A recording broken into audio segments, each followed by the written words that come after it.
Khaled, zakaria. Bene.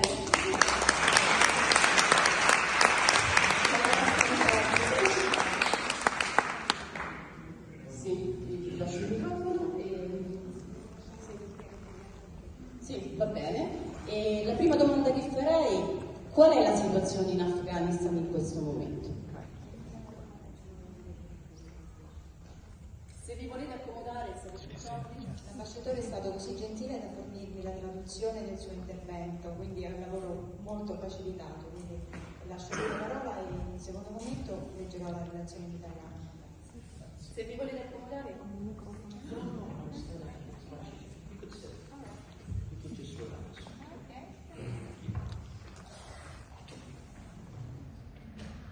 Bismillahirrahmanirrahim. In the name of Almighty God, Honorable Mayor of Arica, distinguished guests, dear organizers, ladies and gentlemen, good evening to you all. First and foremost, I would like to extend my gratitude for inviting me here, particularly to Maria Clara Musa for inviting me. She is a friend of Afghanistan, and also for giving me an opportunity to speak about my country.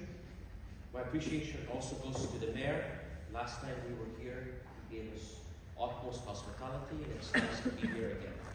Thank you.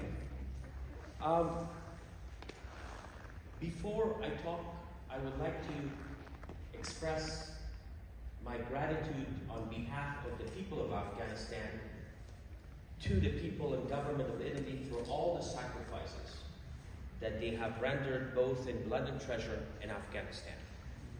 Let me assure you, all these sacrifices were not in vain, and they will be cherished in our history as immortal. Should I continue? Okay. Tonight I will speak about three very important issues. Issue number one, I will provide you with some statistics from the past, and I also will talk about the current situation of girls and women in Afghanistan. Too long, exactly. Ok, brevemente, ovviamente si è capito molto di quello che ha detto. Innanzitutto i ringraziamenti a Maria Clara Mussa, al sindaco di Aricia che già in passato è stato così accogliente, quindi insomma rinnovo i ringraziamenti.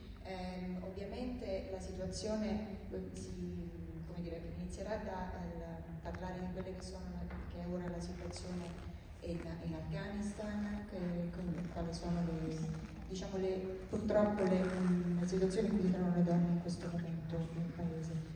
Per ora insomma si è trattato prevalentemente di ringraziamenti. And then secondly, I will talk about why are the Taliban such a misogynist and pedophilic group in Afghanistan. And lastly, I will give you my recommendations and suggestions as food for thought, how to assist the girls and women in Afghanistan. Sicuramente, allora, intanto della misoginia, ovviamente di cui soffre il paese, e dell'approccio purtroppo pedophilic. I mean, it's terrible for me to say pedofilo. Purtroppo della situazione in cui versano. As it is right now, as it relates to girls and women. A year after our independence in 1920, the first middle school for girls was established by King Amanullah, the founder of the independence of Afghanistan. In fact, he was exiled here until his death here in Italy. Pursuant to that, in 1928, the first group of girls from middle school were sent to Turkey to pursue their high school and then thereafter their higher education. In 1923, the first women clinic was opened in Afghanistan for women's health and labor deliveries of babies. 60s, 70s, 80s, under the King Muhammad Zahir Shah, the founder of our democracy and also the father of the nation, but the first thing they did was the king asked members of his family to remove the veil. So we basically, what is very unique is the royal family broke the taboo and started liberalization. And then, of course, higher education was open, schools were open to girls, and women were allowed to enter military and police forces in Afghanistan. During the king, we had 5 ministers, women ministers, and we have 7 deputy ministers. So women were given very high posts in the government.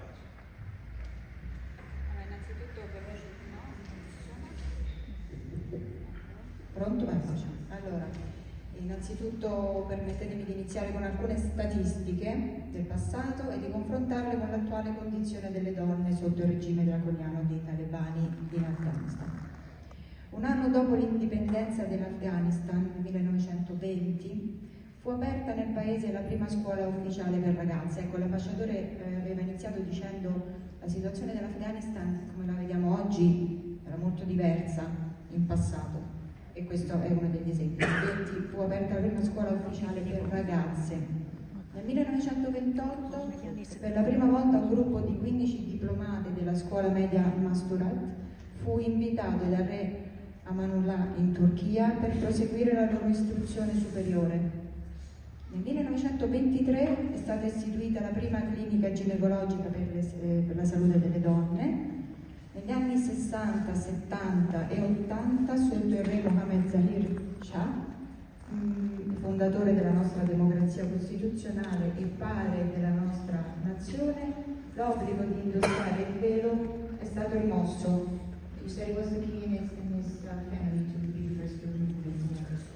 In particolare sono state proprio le donne della sua famiglia le prime a togliere il velo. Le donne e gli uomini erano liberi di perseguire la loro istruzione superiore in campi di loro scelta. Inoltre, le donne erano autorizzate a iscriversi nelle forze militari e di polizia, nonché nelle istituzioni governative, e ad essere assunte in posti di governo di alto livello. Infatti abbiamo avuto 3 donne ministro e più di 5 viceministro in quegli anni.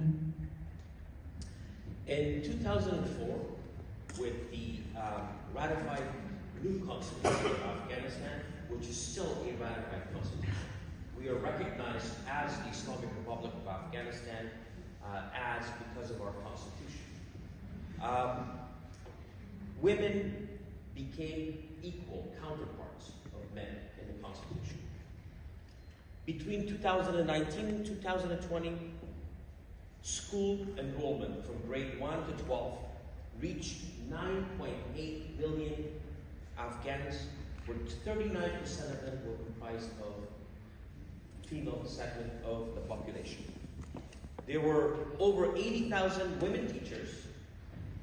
Over 100,000 Afghan women were enrolled in public and private universities, and we had 2,500 female professors in the universities.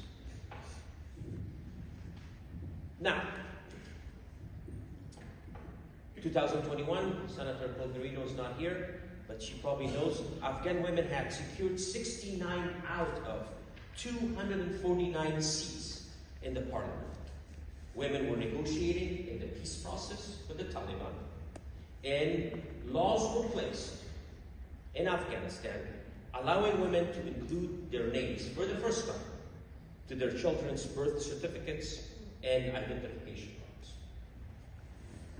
A Ministry of Women Affairs was established for women's issues.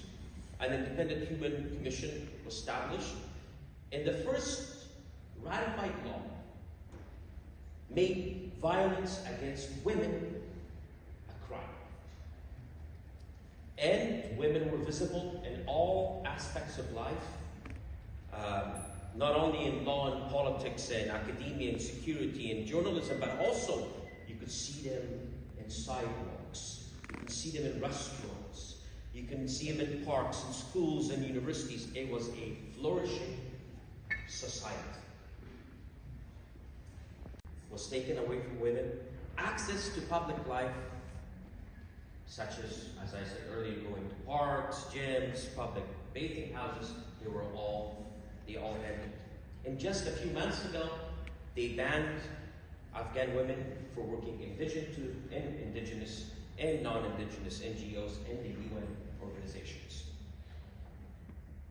They have put forth 80 edicts or orders or proclamations, and 54 of them were against the poor women of Afghanistan.